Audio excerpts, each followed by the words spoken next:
আওয়ামী লীগ সরকার পতনের পর সাবেক জনপ্রশাসন মন্ত্রী ফরহাদ হোসেনের বিরুদ্ধে উঠেছে নানা দুর্নীতি এবং অনিয়মের অভিযোগ। মেহেরপুর ১ আসনে সংসদ সদস্য হবার আগে সম্বল বলতে ছিল একটি পৈতৃক বাড়ি। ক্ষমতা ব্যক্তিস্বার্থে প্রয়োগ করে গেল ১৬ বছরে হয়েছেন হাজার কোটি টাকার মালিক। কানাডার বেগমপাড়া, ঢাকা সহ নিজ জেলায় করেছেন বাড়ি গাড়ি সহ শত শত বিঘা জমি। মেহেরপুর প্রতিনিধি তুহিন অরণ্যের পাঠানো তথ্য ছবি নিয়ে থাকছে ডেস্ক রিপোর্ট। এক চিত্র ফরহাদ হোসেন, তার উত্থান যেন রূপকথার গল্পের মতো। শিক্ষক থেকে এমপি, পরে প্রতিমন্ত্রী ও পুনর্মন্ত্রী হন ফরহাদ হোসেন। স্থানীয়দের অভিযোগ, আধিপত্য টিকিয়ে রাখতে তিনি নিজ দলের মধ্যে তৈরি করেছেন বিভাজন। বিরোধী মত দমনে বেছে নিয়েছিলেন ক্রসফায়ারের নামে হত্যাকাণ্ড। টেন্ডারবাজি, দখল, ইজারা, নিয়োগ বাণিজ্য সহ অনলাইন ক্যাসিনো ব্যবসার নিয়ন্ত্রক ছিলেন তিনি ও তার পরিবার। সরকার পতনের পর সীমান্ত দিয়ে ভারতে পালানোর চেষ্টায় ব্যর্থ হলে সম্প্রতি ঢাকা স্কাটন থেকে র্যাবের হাতে আটক হন তিনি। আমরা যখন দেখছি ওনার ভাইয়ের দোকান ছিল, যে বইমেলা দোকান ছিল, টুকটাক ভাবে চলতো, কিন্তু 14-র পর থেকে ওনাদের সবকিছুই পরিবর্তন।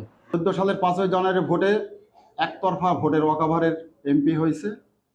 18 সালের 30শে ডিসেম্বরের যে ভোট, সেই ভোট জনগণের রায়কে ছিনতাই করে তারা এমপি হয়েছে। এমপি হওয়ার মধ্যে দিয়ে তিনি জনপ্রশাসন প্রতিমন্ত্রী হয়েছেন।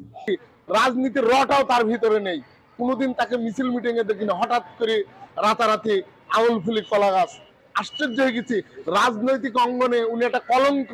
যত মেহেরপুরে যে অনলাইন ক্যাসিনো চলত, সমস্ত জোয়ার হুতা হচ্ছে উনি। ওই জোয়ার থেকে হাজার হাজার কোটি টাকার মালিক হয়েছে।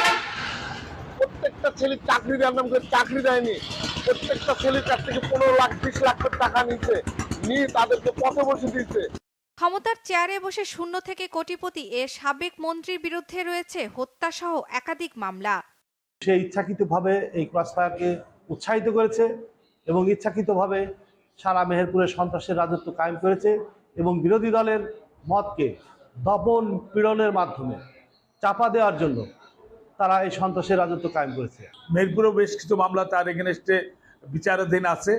এই সমস্ত মামলাতে পুলিশ কর্তৃক তাকে নিয়ে সঠিক জিজ্ঞাসাবাদ, দুর্নীতি দমন কমিশনের মাধ্যমে তার টোটাল সম্পত্তির হিসাব নিকাশ করে দেখা উচিত যে আসলে কিভাবে বিপুল বিত্তভোগের মালিক হলেন।